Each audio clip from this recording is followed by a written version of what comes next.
The Barcelona test is over, and Ferrari has left Spain with a lot of reasons to be very happy. Their SF-26 ran without any major problems. Charles Leclerc set some impressive lap times, and Lewis Hamilton finally got some proper dry running in his new car. But here's the thing that most people don't know.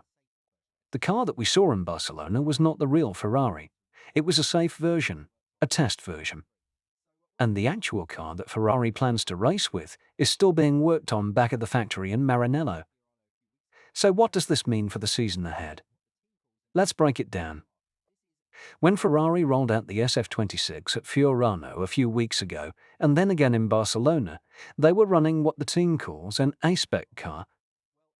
This is basically a baseline version of the car. It is designed to be reliable, to gather data, and to make sure that all the systems work properly. Think of it as a rough draft.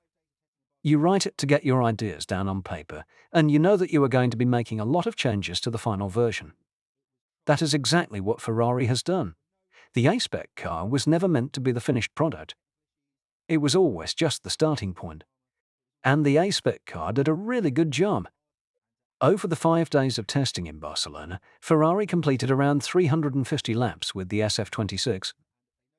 That is a lot of running, and more importantly, it was trouble-free running. There were no red flags caused by Ferrari, no major technical issues, no mechanical failures, no drama.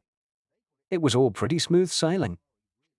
Leclerc was able to push the car hard, and Hamilton got valuable seat time to learn the new machine. The team now has a mountain of data to analyze, and they know that the basic concept of the car is solid, and that is exactly what you want from a shakedown test. But while the A-spec car was doing laps in Barcelona, the engineers back in Maranello were working on something far more exciting. They call it the B-spec, and it is the car that Ferrari really wants to race with. The B-spec will have a completely new floor, which is the most important part of the car for generating downforce. The double tie rod that holds the floor edges in place on the A-spec car will be gone, replaced by a cleaner design that should give the car more grip. The side pods will also be different, with a more aggressive shake to improve the airflow around the car.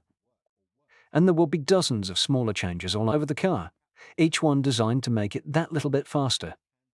So why didn't Ferrari just bring the B-spec car to Barcelona? Well, the answer comes down to risk and money. The new 2026 regulations are incredibly complex. There are new power units, new aerodynamic rules, new tires, and new fuels. Everything is different.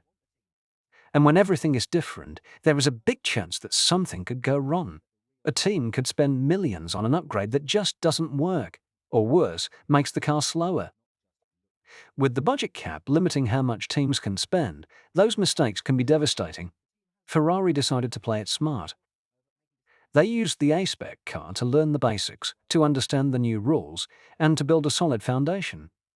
Now, they can take bigger risks with the B-spec because they know what they are working with. Fred Vasseur, Ferrari's team principal, has been very clear about this approach. He doesn't want the team to get carried away with early results. He knows that testing times don't mean much and that the real battle starts in Melbourne.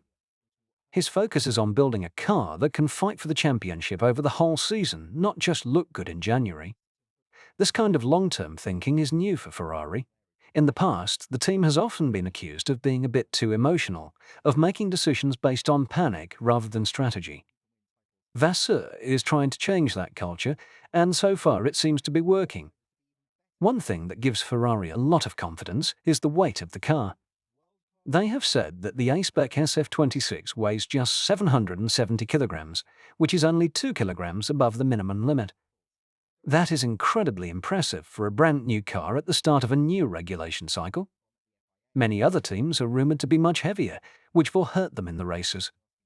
Being so light gives Ferrari great flexibility. They can add ballast to improve the balance of the car, and they have room to add upgrades without worrying too much about weight. It is a small advantage, but in Formula One, these small advantages can really stack up. The drivers are also a huge asset for Ferrari. Charles Leclerc and Lewis Hamilton, two of the best drivers in the world. Leclerc is fast, aggressive, desperate to win a championship with his home team. And Hamilton is experienced, consistent, and determined to prove that he can win titles outside of Mercedes. The competition between them will push both drivers to be even better, and it will give Ferrari valuable feedback on the car. Having two world-class drivers is not something that every team can say, and it could well be the difference between winning and losing close battles. There is one small complication, though. Before Ferrari can run the B-spec car, they need approval from the FIA. The new regulations have a lot of grey areas, and teams have been asking the FIA for clarifications on what is and isn't allowed. Ferrari is very confident that everything will be approved, and it is also good news for the fans because it should lead to more exciting racing, with drivers really wrestling their cars around the track.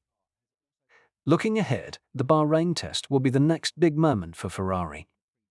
This is where we might actually get to see the B-spec car in action. And if Ferrari can get the FIA approval they need and bring the upgraded car to Bahrain, it will give them valuable time to understand the new package before the first race. The team will be looking to confirm that the upgrades work as expected in the wind tunnel and the simulator. And if they do, Ferrari could arrive in Melbourne as genuine title contenders. If they don't, there will be some very nervous faces in Maranello. But for now, Ferrari can be happy with what they have achieved in Barcelona. The A-spec car did everything it was supposed to do. It was reliable, it was fast enough to gather good data, and it gave both drivers confidence in the new machine. The real excitement is still to come when the B-spec car finally breaks cover, but until then the Tifosi will have to be patient. Based on what we have seen so far, the patience could be rewarded with something very special indeed. Is the SF-26 the answer that Ferrari has been looking for? Or are we still a few updates away from the real picture? The B-spec car will give us the answer, and we won't have to wait much longer to find out.